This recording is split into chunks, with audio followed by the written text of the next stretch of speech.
Mr. Wright struts into the doorway, getting home from work. The work I've been doing has been quite the burden. The stress has been utterly grave. Miss Wright scurries down the stairs as she hears him come into the house. It seems so.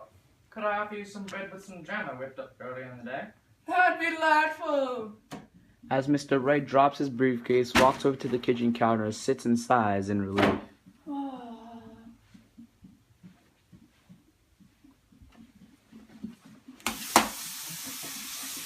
And a glass of brisk orange juice. Miss Wright says, with her back turned to Mr. Wright as she scrubs her dishes.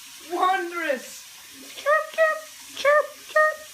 Mr. Wright, eyes shot across the room, deviously stumbling on his words. Mr. Wright says, Oh, that ghastly bird. I sometimes just want to kill. What would you like to do? Oh, nothing, honey. The bird has been plucking my feathers lately. chirp, chirp, chirp, chirp. Oh, would you shut that bird up already? Miss Wright passes him the warm toast and orange juice. Thank you. Honey, would you calm down? The bird clearly doesn't know any better. It's merely trying to keep the peace in the room. It's just stress from our raised voices. Mr. Wright slams his fist on the counter with anger. Oh, could you just quiet down? My head is spinning. Miss Wright jumps up in fear. My, would you calm down? It's just a little canary. Mr. Wright throws his head over, glaring at the canary as he says, A far-bred rodent should be its name. pleating at her apron nervously, Miss Wright says to Mr. Wright, Lose the tone, mister. I know you've been stressed lately, but the bird's what keeps me company while you're at work. So I'd appreciate it if you did not talk in fear about my bird like that. Maybe if you didn't talk so loud and brought your grumpiness back into the home every day, maybe the bird would like you. as he jolts up from his seat, rushes over to the bird cage, slams the cage and opens it with such great force, the hinges bend, scoop the bird into the palm of his hands. You don't speak to me like this. Miss Wright burst out of her chair in awe. Don't you dare harm the bird. He did nothing to you. I can't take this anymore.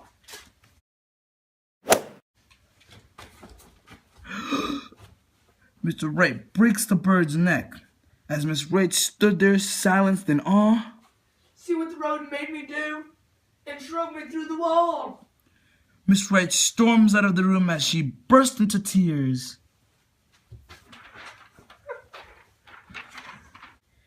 Mr. Wright drops the bird as his jaw does the same in realization of what he's just done. He chases after Miss Wright and tries to apologize, but the door to the remaining locked.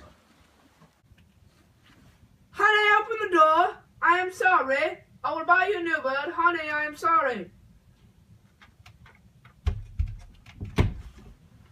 No, you did this yourself. I don't know what's been going on with you lately, but you didn't have to take it out on the bird.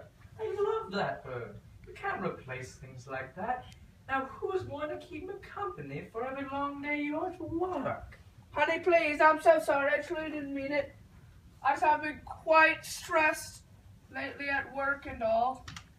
As Mr. Wright begs and pleads outside the rear door, No, buying me a new bird won't help. I love that bird. as Miss Wright continues to cry in the locked bedroom. Honey, come out, please. I want to buy the necklace you've been eyeing out in most catalogs lately. Please just come out. I want to talk. Miss Wright unlocks the door, comes out of the room, and wipes the tears away from her face. She pretends that what just happened doesn't bother her because an idea has just popped into her head. It's okay, you just snapped. Everyone does at some point in their lives. I forgive you. I'm going to knit in my chair for a while. Please don't bother me. Maybe you should go to bed, honey. You have another busy work day ahead of you tomorrow. You should get some rest. Okay, well, thank you, honey, for understanding. Little does Mr. Wright know that Miss Wright is about to avenge him for killing her precious bird. Her sarcasm fools him. Okay, well, thank you for understanding. Once again, so sorry. Good night, honey. Love you. Mr. Wright says in a sympathetic voice as he walks into the bedroom and leaves the door ajar behind him. Miss Wright quietly snoops through the house, walks outside, walks to the garage, and scurries about to gather a rope. When she has acquired the rope, she tiptoes back into the house and locks the door behind her. She scampers across her old creaky floors, goes up the stairs, and makes her way to the door of her bedroom. She perked her ears to slightly open door and listened to the sound of Mr. Wright snoring. She quickly ties a nose in her hands in which learned in Girl Scouts as a young girl. She cracks the door open and slowly but surely makes her way to the side of the bed where Mr. Wright lies in deep slumber. She holds the noose tight in her hand and chortles quietly to herself, looking over him.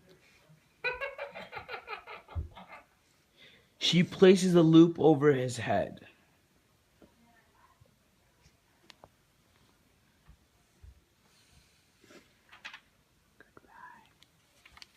Goodbye.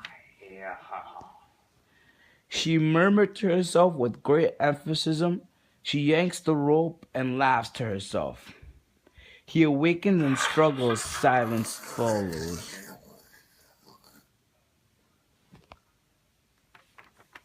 It is finished. She yelled in a tone that even scared herself. She crawls into the covers next to his fresh corpse and dozes off into a solid trance.